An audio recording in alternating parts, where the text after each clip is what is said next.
in a divine retreat from mortal thought, in a prodigious gesture of soul sight. His being towered into pathless heights, naked of its vesture of humanity.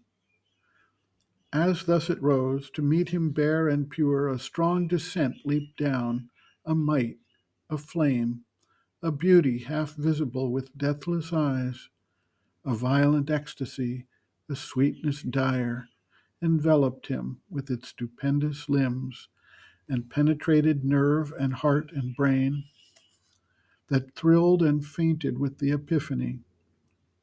His nature shuddered in the unknown's grasp.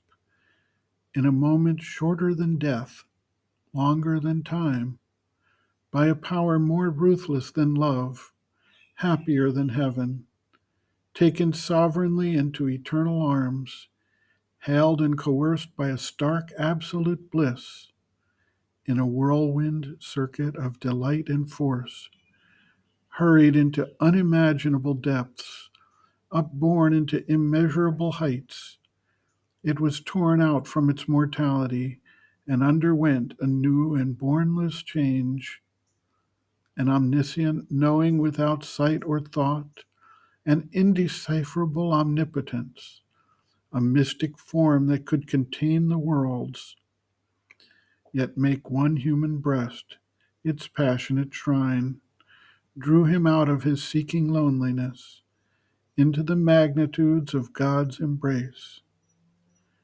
As when a timeless eye annuls the hours, abolishing the agent and the act, so now his spirit shone out, wide, blank, pure. His wakened mind became an empty slate on which the universal and soul could write. All that represses our fallen consciousness was taken from him like a forgotten load. A fire that seemed the body of a god consumed the limiting figures of the past and made large room for a new self to live.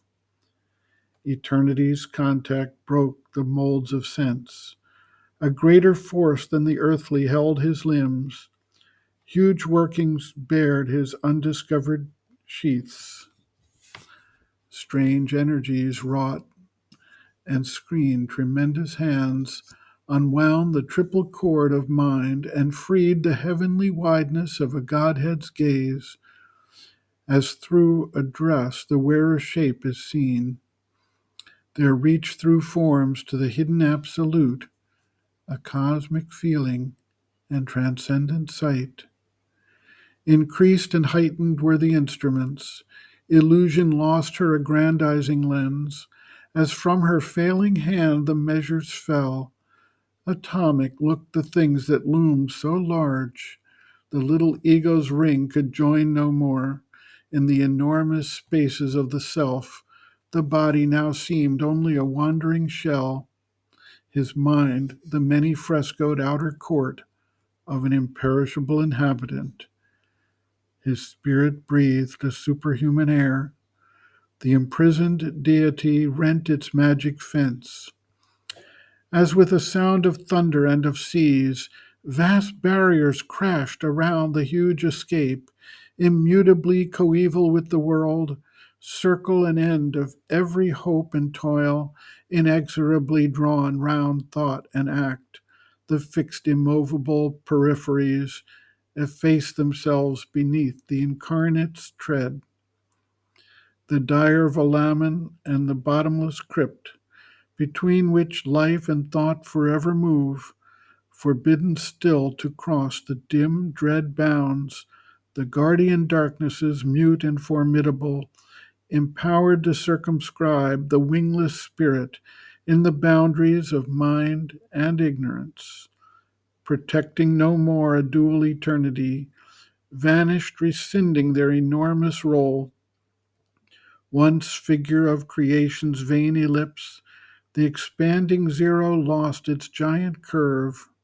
The old adamantine vetoes stood no more.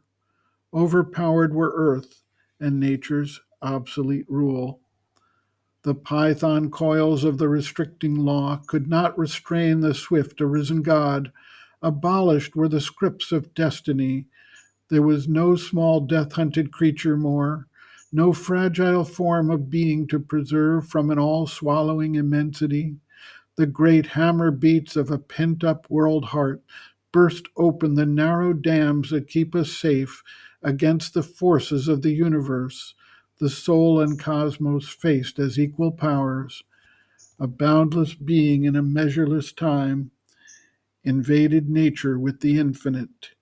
He saw unpathed, unwalled, his titan scope.